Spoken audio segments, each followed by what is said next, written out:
I'd like to introduce you to Certified Legal Nurse Consultant, Ashley Moreau. Ashley, thank you so much for joining me here today. Thank you for having me, Vicki.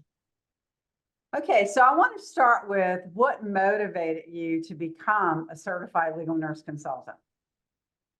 I've been a nurse for about 17 years, and my motivation was to come out of the facilities and not have the dramas of management, the hours of working in a facility that contain really toxic environments. I want to control my own environment.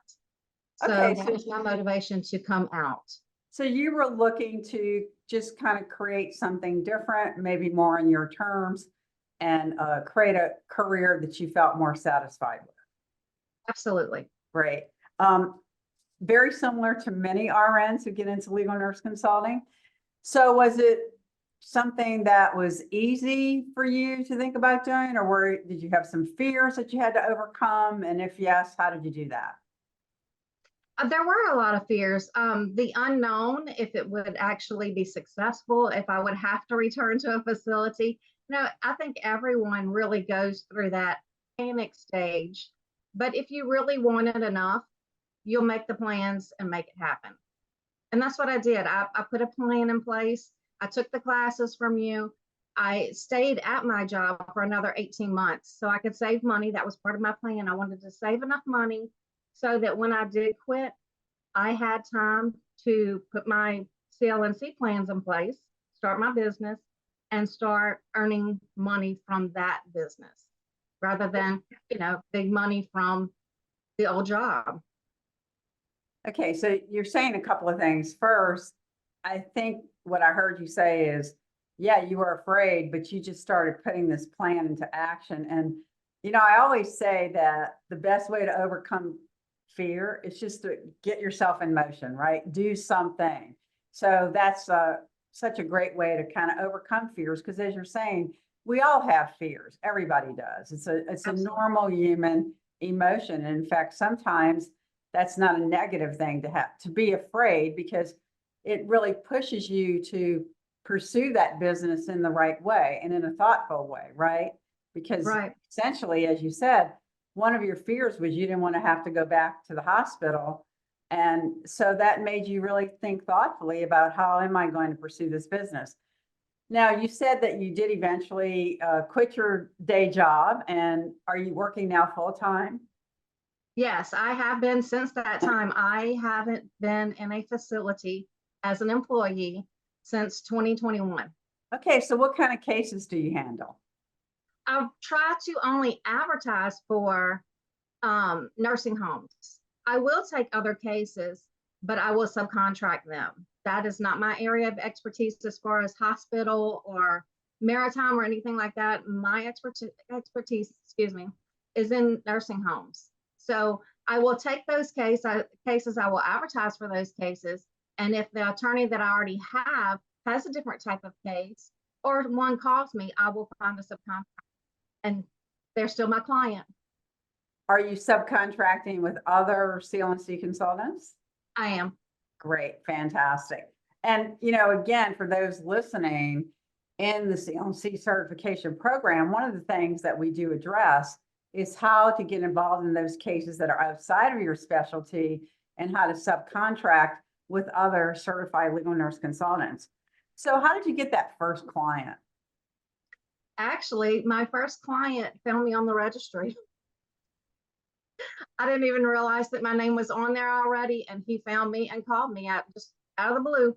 And it wasn't a attorney for nursing homes, which is what I had on there. It was actually an employment attorney that had a case that had a smidget to do with healthcare. Other than that, it had nothing to do with health at all. Yeah.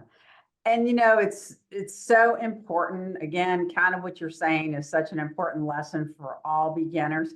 Those first cases are not always what you think they're going to be. Okay. Right. And I think having that openness, okay, so maybe this is not within my specialty, but how can I still get involved in it? And is it something I can handle myself? Do I need to subcontract with someone else? Because as you're saying, when you're subcontracting, those attorneys are still your clients. and you're actually making money off of that person who's doing the work, so to speak. So it's Right. another great way to expand your business. All Right. right, well, you consult, as you're suggesting, full-time independently. What are some of the traits that you believe really contributed to your success?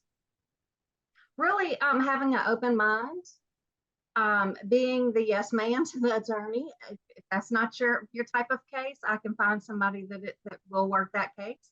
Um, just doing what they ask of you, giving them correct information. Don't mislead them. If they don't have a case, let them know up front. They don't want to look like a fool, and you don't either. So just let them know up front. Give them the facts. I think being personable. If you're going to a attorney's office, look around the office. If you see pictures of their dog or their family, mention it. I mean, they're humans too. Make that connection there. Bring it up. I don't call them repeatedly. I call them maybe once a month to see if they need anything or, catch up. But I don't waste their time. I don't repeatedly call them. I don't stop by the office unannounced. I will if it's somebody that I want to work with, but not somebody that I have been with, because it takes time away from what they're doing. So I don't disrupt them. If it's someone that I want to meet, I will go and talk to the gatekeeper, their secretary, and, try to get a feel for what's a good time for me to stop by another time if they can't see me then. So, just being personable, being willing to talk to them and give them good information. Yeah, I think kind of it's a given, right? That you're there to give your expertise to the case. You've got to produce that quality work product. But as you're suggesting, it goes beyond that. And I think you describe really wanting to provide a good service and being available to those attorneys when they really need you.